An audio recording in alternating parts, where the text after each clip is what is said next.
Fala galerinha do xadrez, tudo beleza? Paul Morphy contra Adolf Anderssen. Imagina a seguinte situação, a gente tem aqui Adolf Anderssen, o ano é 1858 e o Anderssen era o melhor jogador do mundo, o melhor jogador do planeta.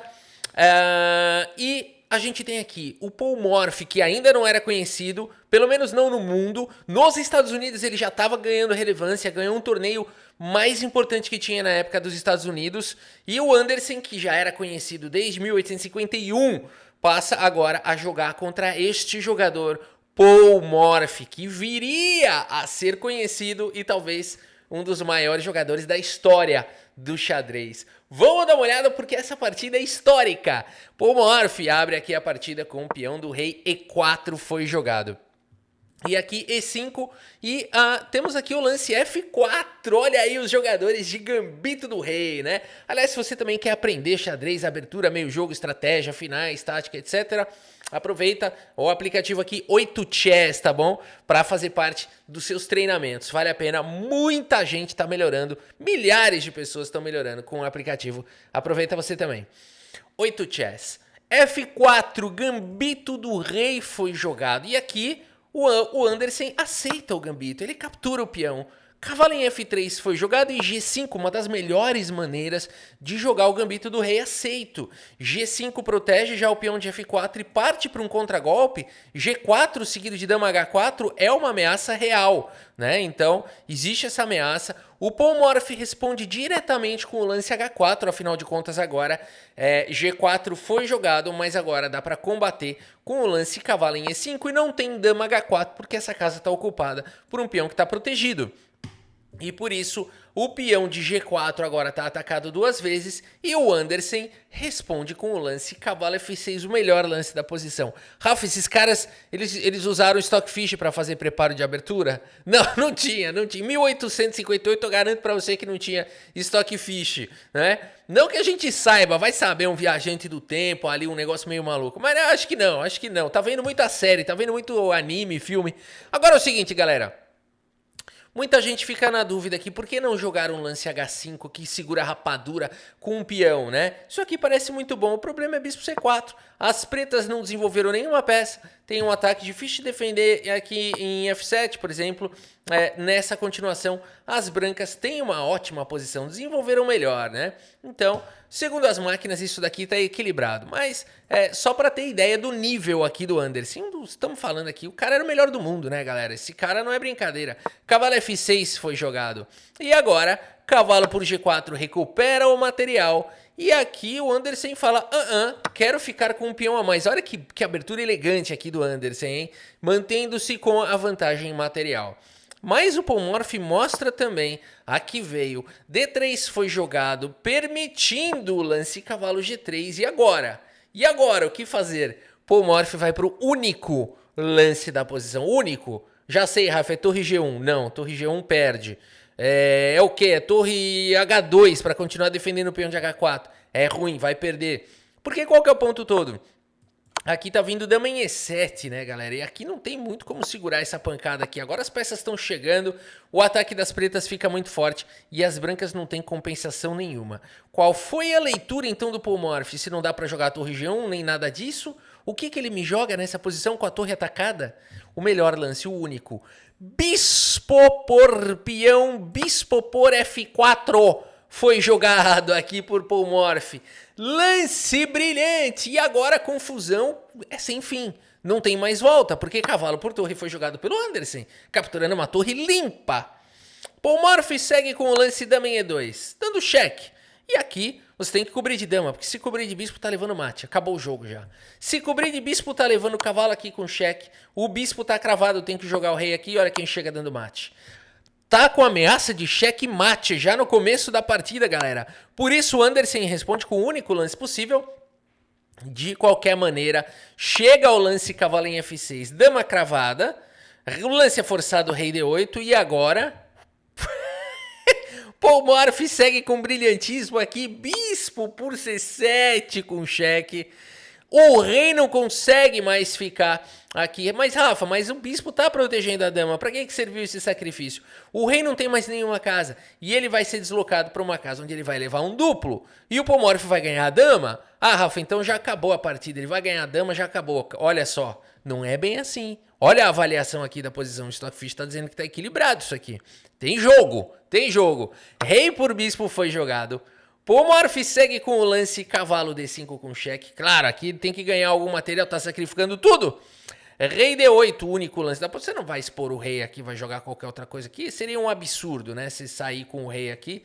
Daí acho que não precisa nem capturar a dama. Bom, captura a dama e depois faz alguma coisa. Mas aqui o rei fica protegido. E agora cavalo toma. Tem que tomar de bispo. E aqui as pretas têm algum material, né? Pela dama. Então...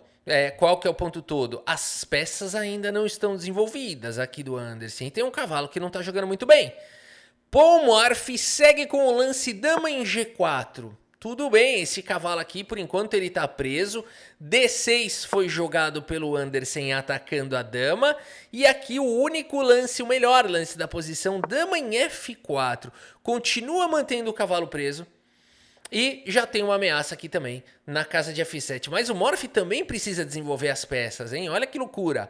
Aqui o melhor lance foi jogado. Galera, se você parar a partida aqui agora, no lance 15, e puser o Stockfish, ele vai dar 100% de precisão para os dois até agora. Tá um absurdo isso daqui. É uma partida maravilhosa. Não tinha Stockfish. Isso aqui pode ser jogado hoje em dia. Pode ser jogado no Mundial, no torneio de candidatos. Ninguém errou. A partida segue com o lance dama por F7. Capturando um peão, atacando a torre. E agora temos o lance bispo por H4, também capturando um peão. Esse lance vem com cheque, o rei se esconde. E agora o melhor lance, colocando a torre em segurança, o lance torre E8. Além de tudo, dando suporte para todo tipo de ataque. E por isso, o Pomorf segue com o melhor lance da posição. Eles continuam fazendo 100% de precisão aqui, galera. Cavalo A3 é o melhor lance.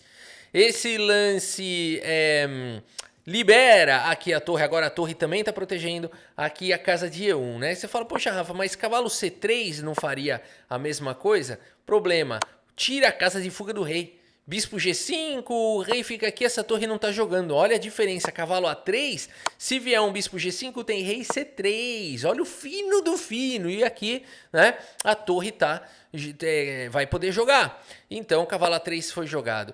Cavalo em A6 foi jogado agora pelo Anderson. Tudo bem, não é o melhor lance da posição. Pela primeira vez alguém aqui faz um lance que não é o melhor. Vamos ver se o Pomorf vai saber castigar. Isso aqui seria o lance dama em F4. Mas não é muito simples entender porquê. É uma coisa mais de computador. Vamos ver como seguir o jogo aqui. Dama em H5, um lance bem natural. É o segundo melhor lance segundo as máquinas. Que coloca essa pressão nas duas peças. E agora o lance jogado foi bispo em F6. Olha que beleza.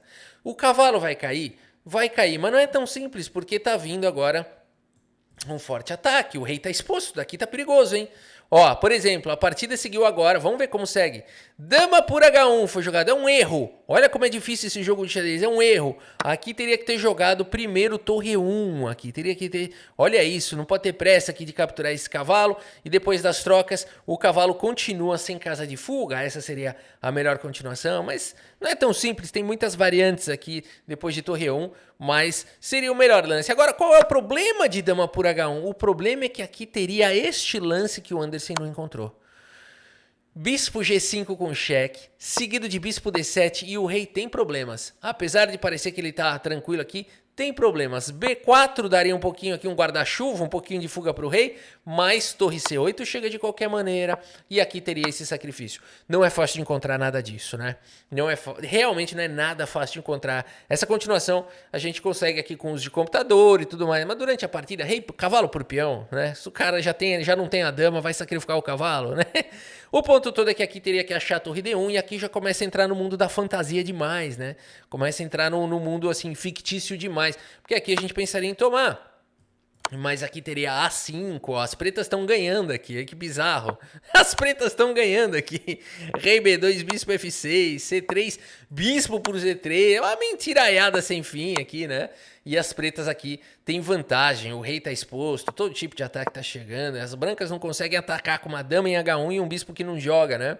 Então, é muito doido isso daqui, é muito doido, mas teria realmente essa ideia do bispo G5. Mas não aconteceu, né? O lance mais natural aqui é bispo por B2, atacando aqui as duas peças. E parece, então, que o Anderson até vai ganhar material. Mas olha o que o Paul Morphy tinha preparado contra o Anderson, galera. Primeiro, dama em H4 com cheque. Fala, Rafa, mas essas duas peças continuam atacadas. Mas olha o que ele viu. Rei D7 foi jogado. E agora temos o lance torre em B1, salvando uma das peças, mas tá caindo o cavalo, Rafa. Não é bem assim, o Paul Morphy já tinha visto tudo.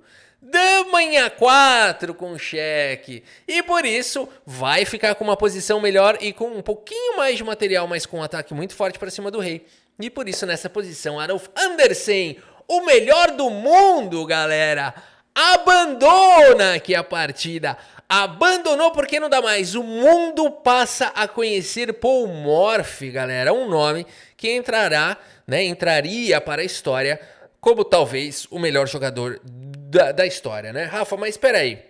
Se eu colocasse hoje Paul Morphy contra Magnus Carlsen, se a gente desse 20 anos para o Paul Morphy estudar a abertura, jogar torneio e tal, joga o Magnus Carlsen contra o Paul Morphy, quem ganharia? É difícil dizer, né? Isso aí a gente não tem muito como comparar, porque são tempos diferentes. O xadrez foi evoluindo, o estudo de teoria foi evoluindo, então não tem muito como comparar, né? Vai comparar o que era melhor, o avião lá dos irmãos do Santos Dumont ou os aviões de agora? Não tem como comparar. Se não fosse o avião do Santos Dumont, não teria o avião de agora. Rafa, foram os irmãos Wright. Fica quieto, sai da sala você não veste a camisa. Agora é o seguinte, pessoal. Aqui... O que está acontecendo? Paul Morphy certamente foi o maior da história se você usar como critério a diferença entre ele e os demais jogadores. Aqui ele pegou o melhor do mundo e a partida foi bonita, mas esmagou, né? Esmagou. E a diferença dele para os outros era sempre muito, muito, muito, muito grande. A diferença do Carlsen para os outros durante muito tempo foi absurda também. Recentemente já não tá mais tanto, não sei se é porque ele tá um pouquinho enferrujado e tal. Eu acredito que é porque ele tá um pouquinho enferrujado. Se ele treinar mesmo, pegar o ritmo de novo, acho que ninguém segura. O gap volta, a distância volta a ficar gigantesca, né? Mas é opinião minha, um pouquinho de torcida junto também, né? Agora, abandonou porque não dá mais, galera. Aqui, olha só, né? As pretas não conseguiram desenvolver. O rei tá no centro, tem pressão pra cima do peão. As peças jogam com mais mobilidade. Esse bispo aqui logo mais vai entrar no jogo. E por isso o Anderson abandonou aí a partida. Rafa, qual foi a precisão aí? Bora dar uma olhada na precisão aqui desta partida, que foi de 87.8 para Paul Morphy, 78.8. Mas se fosse até aqui, ó, se parasse aqui, ó, ia dar um 100% de precisão, né? Agora, dois lances brilhantes aqui do Paul Morphy, hein? Bispo por F4 deixando a torre e bispo por C7. Os dois lances brilhantes para a posição continuar equilibrada. Segundo máquinas, teria empatado isso daqui. Por isso que eu tô falando, até certo ponto, até aqui, ó, eles jogaram perfeitamente. Isso daqui daria 100%. Aí aqui começaram as besteirinhas dos dois lados, né? Aqui começou um monte de sinal errado, parece as minhas partidas. Aqui foi, né? Mas tudo bem. Galera, é isso. Espero que vocês tenham gostado aqui dessa partida do vídeo. Muito obrigado pela sua audiência, um grande abraço para todos vocês e até a próxima. Valeu!